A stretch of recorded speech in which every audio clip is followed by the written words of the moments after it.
ರುಚಿಯನ್ನು ನೀಡುತ್ತದೆ. ಮೆಣಸಿನ ಪುಡಿ ಚಿಂದಿ ಉಡಾಯಿಸೋ ಖಾರ ಬಣ್ಣ ರುಚಿ. ವಕ್ಫ್ ಕಾಯ್ದೆಯ ದಂಗಲ್ ಈಗ ರಾಜ್ಯದಲ್ಲಿ ತಾರಕಕ್ಕೆ ಏರ್ತಾ ಇದೆ. ಒಂದೆಡೆ ಸುಪ್ರೀಂ ಕೋರ್ಟ್ನಲ್ಲಿ ವಿಚಾರಣೆಗೆ ಬಂದಿದೆ. ಮತ್ತೊಂದೆಡೆ ಇಡೀ ರಾಜ್ಯದಾದ್ಯಂತ ಈ ಒಂದು ವಿಚಾರ ತೀವ್ರ ಹೋರಾಟಕ್ಕೂ ಕೂಡ ಕಾರಣವಾಗ್ತಾ ಇದೆ. ಮತ್ತೊಂದೆಡೆ ರಾಜಕೀಯ ಒಂದು ವಾಕ್ಸಮರ ಕೂಡ ತೀವ್ರವಾಗಿ ನಡೀತಾ ಇದೆ. ಕೇಂದ್ರ ಸರ್ಕಾರದ ವಿರುದ್ಧ ಇತ್ತ ಬಳ್ಳಾರಿಯಲ್ಲಿ ಒಂದು ಬೃಹತ್ ಪ್ರತಿಭಟನೆ ಹಮ್ಮಿಕೊಳ್ಳಲಾಗಿದೆ. ಬಳ್ಳಾರಿಯ ಮೋತಿ ವೃತ್ತದಲ್ಲಿ ಸಾವಿರಾರು ಮುಸ್ಲಿಮರು ಜಮಾಯಿಸಿ ಆಕ್ರೋಶ ಹೊರಹಾಕಿದ್ದಾರೆ. ಇನ್ನು ಈ ಪ್ರತಿಭಟನೆಗೆ ಶಾಸಕ ನಾಗೇಂದ್ರ ಮತ್ತು ಭರತ್ ರೆಡ್ಡಿ ಅವರು ಕೂಡ ಸಾಥ್ ಕೊಟ್ಟಿದ್ದಾರೆ. ವಕ್ಫ್ ಕಾನೂನು ರದ್ದಾಗುವವರೆಗೆ ನಮ್ಮ ಹೋರಾಟ ನಿಲ್ಲೋದಿಲ್ಲ, ಈ ಹೋರಾಟವನ್ನು ನಾವು ಮತ್ತೆ ಮುಂದುವರಿಸ್ತೀವಿ. ಹಿಂದೂ ಮುಸ್ಲಿಂ ಮಧ್ಯೆ ಜಗಳ ತಂದಿಡುವಂತಹ ಕಾಯ್ದೆ ಅಂತ ಪ್ರತಿಭಟನಾಕಾರರು ಆಕ್ರೋಶ ಹೊರಹಾಕಿದ್ದಾರೆ.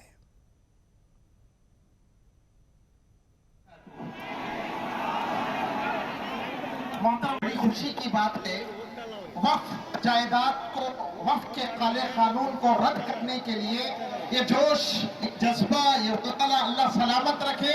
आखिरी वक्त हम सबको इसी तरह मिलजुल के आखिरी सांस तक, आखिरी वक्त तक मेहनत करने की और इसके लिए डिमांड करने मोहतरम।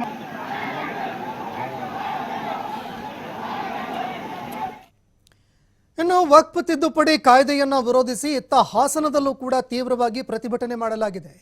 ಕೇಂದ್ರ ಸರ್ಕಾರದ ವಿರುದ್ಧ ಮುಸ್ಲಿಂ ಸಂಘಟನೆಗಳು ತೀವ್ರವಾಗಿ ಧರಣಿ ಮುಂದುವರಿಸ್ತಾ ಇದ್ದಾವೆ. ಬೇರೆ ಬೇರೆ ಜಿಲ್ಲೆಗಳಲ್ಲಿ ತೀವ್ರವಾಗಿ ಪ್ರತಿಭಟನೆ ನಡೀತಾ ಇದೆ. ರಾಜ್ಯದಲ್ಲಿ ಈ ಪ್ರತಿಭಟನೆ ತಾರಕಕ್ಕೇರ್ತಾ ಇದೆ. ನಗರದ ಹೇಮಾವತಿ ಪ್ರತಿಮೆ ಬಳಿಯಲ್ಲಿ ಕಪ್ಪು ಪಟ್ಟಿಯನ್ನ ಕಟ್ಟಿಕೊಂಡು ಪ್ರತಿಭಟನೆ ಮಾಡಿದ್ದಾರೆ. ಇನ್ನು ಈ ಪ್ರತಿಭಟನೆ ಸಂದರ್ಭದಲ್ಲಿ ಯಾವುದೇ ಅಹಿತಕರ ಘಟನೆಗಳು ನಡೆಯದಂತೆ ಪೊಲೀಸರು ಬಿಗಿ ಭದ್ರತೆಯನ್ನು ಕೈಗೊಂಡಿದ್ದಾರೆ. ಯಾಕಂದರೆ ಪಶ್ಚಿಮ ಬಂಗಾಳದಲ್ಲಿ ಇದೇ ಹೋರಾಟ ತೀವ್ರ ಸ್ವರೂಪವನ್ನು ಪಡೆದುಕೊಂಡಿತ್ತು. ಕರ್ನಾಟಕದಲ್ಲಿ ಆ ರೀತಿಯಾದಂತಹ ಒಂದು ಅಹಿತಕರ ಘಟನೆಗಳು ನಡೆಯದಂತೆ ಪೊಲೀಸರು ಬಿಗಿ ಭದ್ರತೆಗಳನ್ನು ಕೈಗೊಳ್ತಾ ಇದ್ದಾರೆ.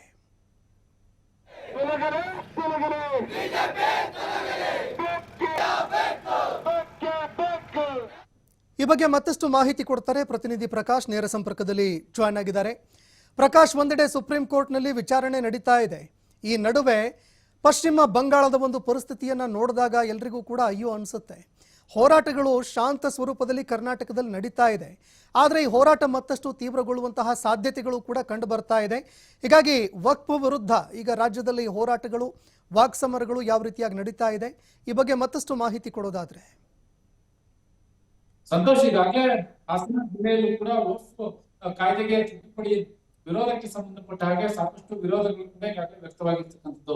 ಹಾಸನ ಸೇರಿದಂತೆ ಸಕಲೇಶ್ಪುರ, ಮೊನ್ನೆ ಅರಸೀಕೆರೆಯಲ್ಲೂ ಕೂಡ ಸಾಕಷ್ಟು ಪ್ರತಿಭಟನೆ ಆಯಿತು. ಜೊತೆಗೆ ಇವತ್ತು ಹಾಸನದ ಹೇಮಾವತಿ ಸರ್ಕಲ್ ನ ಬಳಿ ಯೂತ್ ಕಾಂಗ್ರೆಸ್ ನೇತೃತ್ವದಲ್ಲಿ ಮುಸ್ಲಿಂ ಸಂಘಟನೆಗಳು ಕೂಡ ಬೀದಿಗೆ ಇಳಿದಿರುವಂತದ್ದು ಒಂದ್ ಕಡೆ ಆದ್ರೆ, ಇನ್ನೊಂದು ಕಡೆ ಕಪ್ಪು ಪಟ್ಟಿಯನ್ನು ಧರಿಸಿ ಕೇಂದ್ರ ಸರ್ಕಾರದ ವಿರುದ್ಧ ಸಾಕಷ್ಟು ವಾಕ್ ಪ್ರಹಾರವನ್ನು ಕೂಡ ಮಾಡಲಾಗಿದೆ ಅನ್ನುವ ಮಾಹಿತಿ ಸದ್ಯಕ್ಕೆ ಲಭ್ಯವಾಗಿರ್ತಕ್ಕಂಥದ್ದು. ಕೇಂದ್ರ ಸಚಿವರ ವಿರುದ್ಧ ವಾಗ್ದಾಳಿ ಮಾಡ್ತಾರೆ, ಜೊತೆಗೆ ಕೇಂದ್ರ ಸರ್ಕಾರದ ವಿರುದ್ಧ ವಾಗ್ದಾಳಿ ಮಾಡ್ತಾರೆ. ಯಾಕಂತಂದ್ರೆ ಅವರು ವಕ್ಫ್ ಕಾಯ್ದೆಯನ್ನು ವಿರೋಧಿಸಿ ಸಾಕಷ್ಟು ಪ್ರತಿಭಟನೆ ಮಾಡ್ತಾ ಇದ್ದಂತಹ ಸಂದರ್ಭದಲ್ಲಿ ಬಿಗಿ ಪೊಲೀಸ್ ಬಂದೋಬಸ್ತ್ ಅನ್ನು ಕೂಡ ಹಾಸನದಲ್ಲಿ ಮಾಡಲಾಗಿತ್ತು.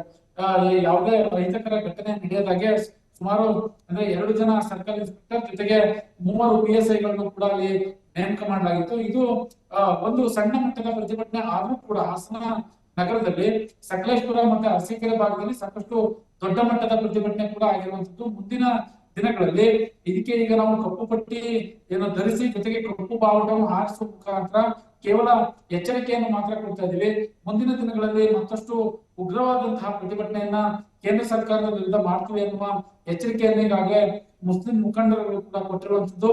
ಜೊತೆಗೆ ಒಂದಿಷ್ಟು ನಾನು ಆಗ್ಲೇ ಕೂಡ ಹೇಳ್ತಾ ಇದ್ದೆ, ಈ ವಕ್ಫ್ ಕಾಯ್ದೆ ಏನಿದೆ ಅಂದ್ರೆ ಜಮೀನಿಗೆ ಸಂಬಂಧಪಟ್ಟಂತದ್ದು, ಅದಕ್ಕೆ ಸಂಬಂಧಪಟ್ಟಂತದ್ದು, ಇದನ್ನ ನಮ್ಮಿಂದ ಹಕ್ಕನ್ನ ಕಿತ್ಕೊಳ್ತಾ ಇದಾರೆ ಅನ್ನುವ ಆಕ್ರೋಶವನ್ನು ಕೂಡ ಈಗಾಗಲೇ ಮುಸ್ಲಿಂ ಸಂಘಟನೆಯ ಯುವಕರು ಜೊತೆಗೆ ಆ ಸಂಘಟನೆಯ ಮುಖಂಡರುಗಳು ಕೂಡ ಹೇಳ್ತಾ ಇದ್ರು.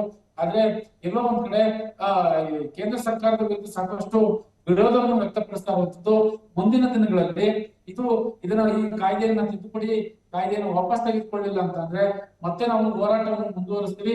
ಬಹು ದೊಡ್ಡ ಮಟ್ಟದ ಹಾಸನ ಜಿಲ್ಲೆಯಲ್ಲಿ ಬಹಳ ದೊಡ್ಡ ಮಟ್ಟಿಗೆ ನಾವು ಪ್ರತಿಭಟನೆಯನ್ನು ಮಾಡ್ತೀವಿ ಅನ್ನುವ ಮಾಹಿತಿಯನ್ನು ಸದ್ಯಕ್ಕೆ ಈಗಾಗಲೇ ಏನು ಪ್ರತಿಭಟನೆಗೆ ಬಂದಿದಂತಹ ಮುಖಂಡರುಗಳು ಕೂಡ ಈಗಾಗಲೇ ಹೇಳಿರುವಂತದ್ದು. ಒಟ್ಟಾರೆ ಹಾಸನ ಜಿಲ್ಲೆಯಲ್ಲಿ ವಕ್ಫ್ ಕಾಯ್ದೆ ವಿರೋಧಿಸಿ ಸಾಕಷ್ಟು ಪ್ರತಿಭಟನೆಗೆ ಮುಂದಾಗಿದ್ದಾರೆ. ನಾನು ಆಗ್ಲೇ ಕೂಡ ಹೇಳ್ತಾ ಇದ್ದೆ, ಅರಸೀಕೆರೆ ಆಯ್ತು, ಸಕಲೇಶ್ಪುರ ಆಯ್ತು, ಬೇಲೂರಿನಲ್ಲೂ ಕೂಡ ಈ ವಕ್ಫ್ ಕಾಯ್ದೆಗೆ ವಿರೋಧಿಸಿ ಪ್ರತಿಭಟನೆ ಮಾಡ್ತಾ ಇರುವಂತದ್ದು. ಹಾಸನ ಜಿಲ್ಲೆಯ 4 ತಾಲೂಕುಗಳಲ್ಲಿ ಈಗಾಗಲೇ ಪ್ರತಿಭಟನೆ ಮಾಡಿದ್ದಾರೆ ಅನ್ನುವ ಮಾಹಿತಿ ಸದ್ಯಕ್ಕೆ ಲಭ್ಯವಾಗಿರ್ತಕ್ಕಂಥದ್ದು. ಸಂತೋಷ್, ಧನ್ಯವಾದಗಳು ಪ್ರಕಾಶ್ ನಿಮ್ಮೆಲ್ಲ ಮಾಹಿತಿಗೆ.